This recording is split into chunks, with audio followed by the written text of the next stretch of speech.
Victoria couldn't hide her satisfaction anymore. "I'm sorry, Sarah, but your father felt very strongly that his estate should go to family members who'd been there for him. He was hurt by your absence over the years, and frankly, he wasn't sure you'd even care about his passing." "Family members who'd been there for him?" I repeated, my voice barely a whisper. "I'm his daughter." "Were," Victoria corrected coldly. "You were his daughter when it was convenient for you. But you chose your career over family, remember? You moved away, rarely called, never visited. Michael often said he felt like he'd lost both his wife and his daughter, but at least Elizabeth died loving him." That last comment about my mother was the final straw. I stood up, my hands shaking with rage and grief. "You know exactly why I left. You made it impossible for me to have a relationship with him." Victoria's laugh was like breaking glass. "Oh, Sarah, still playing the victim after all these years. No one forced you to move across the country. No one forced you to ignore your father's calls." "What calls?" I demanded. "I never got any calls." "Now you're just being dramatic," she said, waving her hand dismissively. "Your father tried to reach out many times, but you were always too busy with your important job and your big city life." I looked at James, Dad's lawyer, who was shifting uncomfortably in his seat. There was something in his expression, a knowledge he wasn't sharing. That's when I realized that maybe there was more to this story than I understood. Over the next few weeks, I threw myself into grief and anger in equal measure. I kept thinking about that $50,000, but not because I needed the money. I'd done well for myself in Chicago, made smart investments, and built a comfortable life. But that paltry inheritance felt like Dad's final judgment of me, his last statement about my worth as his daughter. Victoria wasted no time moving forward with her new life as a wealthy widow. She sold Dad's business within a month, claiming she couldn't handle the stress of running it. She bought a mansion in Malibu and started jet-setting around the world, posting pictures on social media of her fabulous new lifestyle. But 6 weeks after the funeral, James Morrison called me with news that would change everything. "Sarah, I need you to come back to Connecticut. There's something about your father's estate that I need to discuss with you in person." Something I couldn't talk about before. My heart raced. "What do you mean?" The will reading was final. "Just come," he said.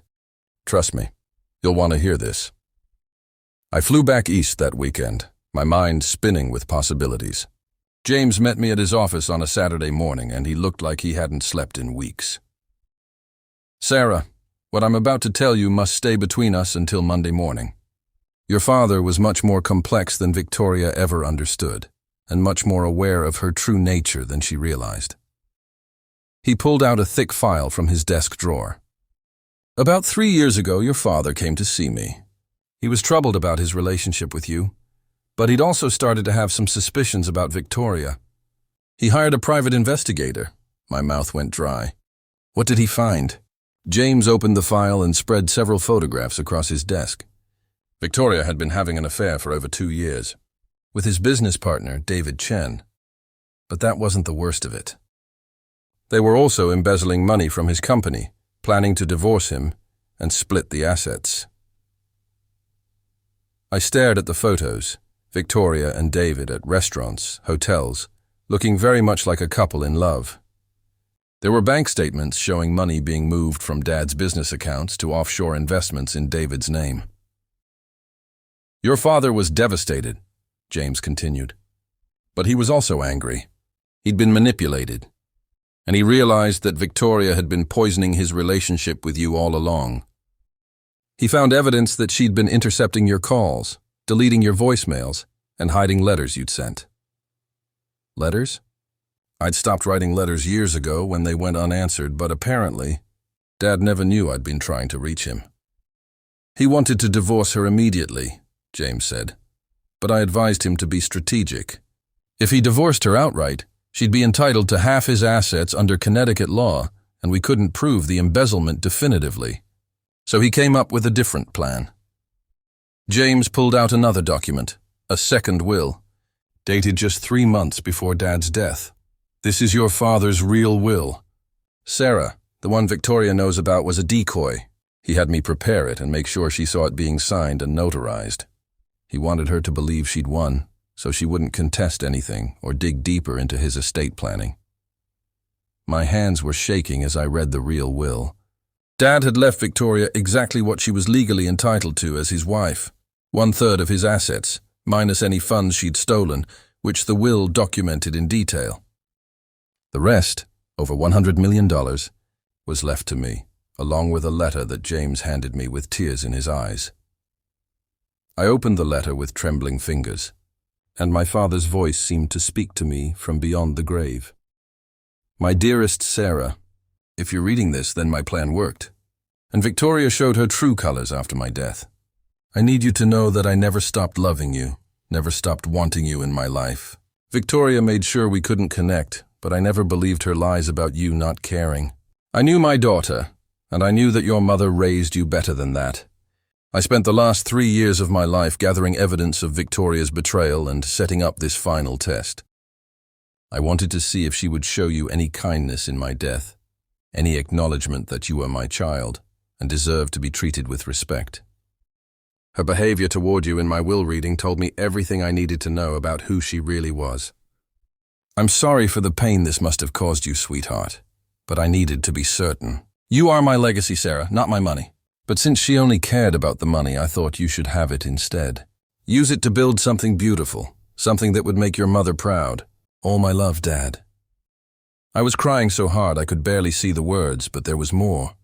James explained that Dad had also documented Victoria's affair and the embezzlement, giving me grounds to have her prosecuted for fraud. David Chen had already been arrested based on evidence Dad had provided to the FBI before his death. Monday morning, James called Victoria to his office for what she thought was a routine meeting about estate taxes. I was waiting in the conference room when she walked in, wearing another expensive outfit bought with my father's money. "Sarah," she said, genuinely surprised to see me. "What are you doing here? I thought we'd settled everything."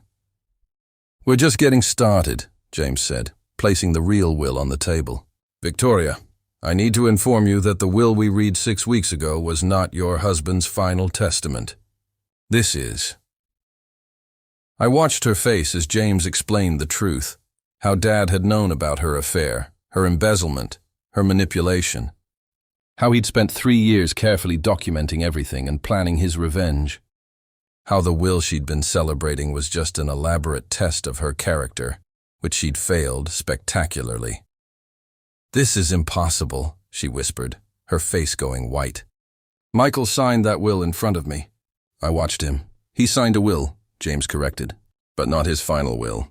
This document supersedes all previous versions and was properly executed according to Connecticut law."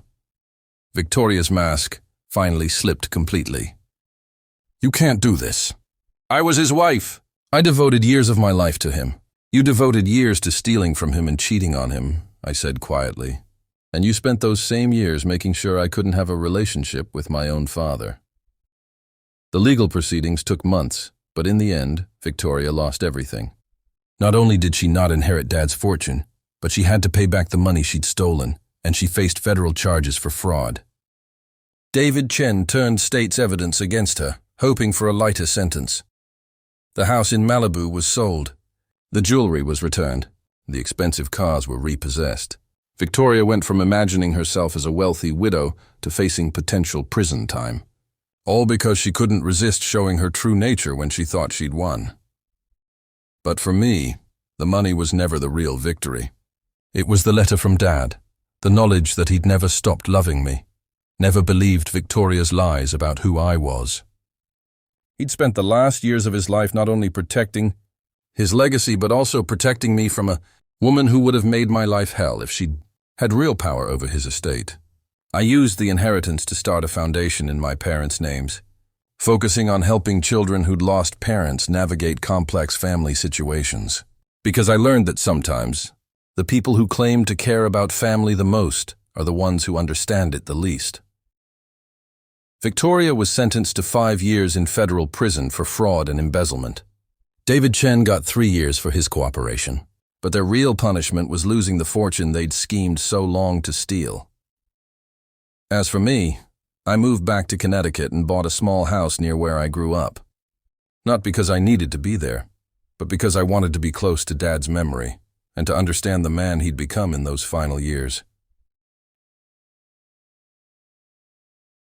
They say money can't buy happiness, but let me tell you something. Losing it to someone who doesn't deserve it can sure steal your peace of mind. My name is Sarah, and this is the story of how my stepmother Victoria thought she'd outsmarted me, only to discover that my father was always 3 steps ahead of everyone, including her. It all started when I was 12 years old. My mother had passed away from cancer 2 years earlier, and Dad was still drowning in grief. He'd throw himself into work, building his construction empire from sunrise to sunset, anything to avoid coming home to our empty house in Connecticut. That's when Victoria walked into our lives like a perfectly manicured hurricane. She was working as a receptionist at Dad's main office, 28 years old, blonde and stunning in that calculated way that some women perfect.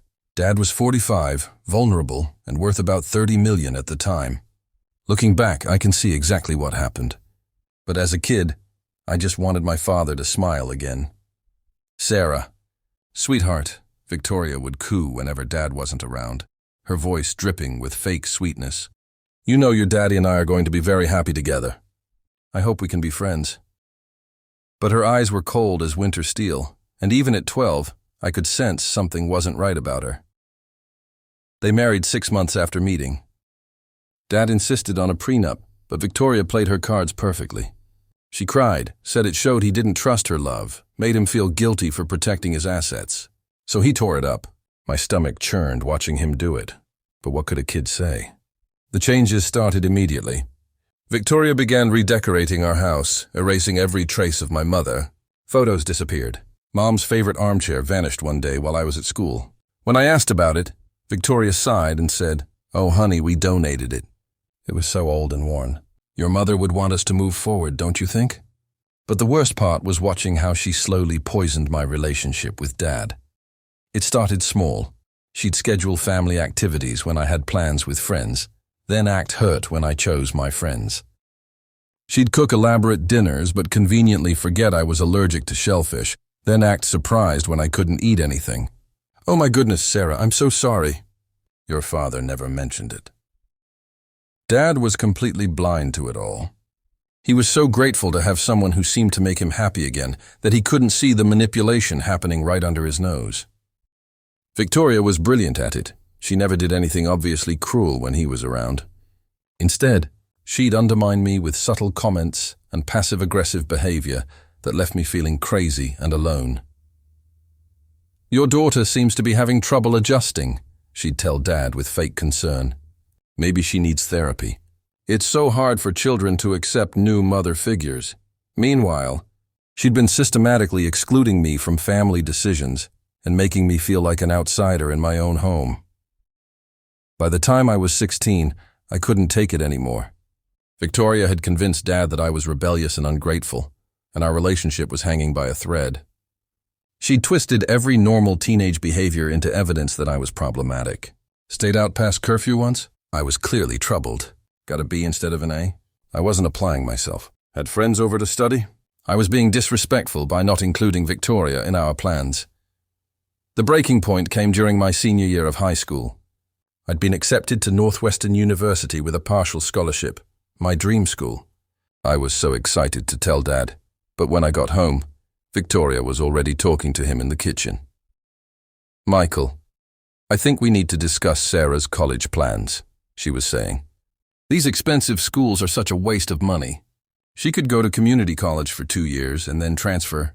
It would save us so much. And honestly, I'm not sure she's mature enough for a big university environment." I stood in the doorway, my acceptance letter trembling in my hands, listening to this woman try to sabotage my future. That's when I realized she wasn't just trying to replace my mother. She was trying to erase me entirely from Dad's life. "Dad," I said, walking into the kitchen, "I got into Northwestern." He looked up, and for a moment, I saw a flash of the pride I remembered from when I was little. But then Victoria placed her hand on his arm and said, "Oh, that's nice, honey. but your father and I were just discussing more practical options. That night, I made a decision that would change everything. I accepted the scholarship to Northwestern, took out student loans for the rest, and moved out the day after graduation. Dad was hurt, but Victoria had convinced him that I was choosing to abandon the family. What he didn't know was that she'd given me an ultimatum the week before. Your father has to choose between his old life and his new one. Sarah, if you keep causing problems, you'll lose him forever. College became my escape and my salvation. I threw myself into studying business and finance, partly because I wanted to understand Dad's world, and partly because I was determined to never be financially dependent on anyone. I graduated summa cum laude and landed a job at a prestigious investment firm in Chicago. For 8 years, Dad and I barely spoke. Victoria made sure of that. She'd answer his phone when I called, claiming he was busy. She'd forget to give him my messages. When I sent birthday cards, she'd thank me on his behalf, saying he appreciated them but was too busy to call back. Slowly, she isolated him from me completely. But Dad's business was exploding during those years. What started as a local construction company had grown into a nationwide empire. He was building shopping centers, apartment complexes, and office buildings across the country. By the time he turned 55, his net worth had reached over $100 million. That's when Victoria really showed her true colors. She started pushing Dad to update his will, claiming it was just responsible estate planning. She'd bring it up constantly, at dinner, during their vacations, whenever they met with their financial advisors. "Michael, darling, we need to make sure everything is properly organized. You work so hard. We should make sure your legacy is protected." What I found out later was that during those years when she was cutting me out of Dad's life, she was also positioning herself as his only real family. She'd tell him stories about how I never called, how I seemed to only contact him when I needed something, how I'd chosen my career over family.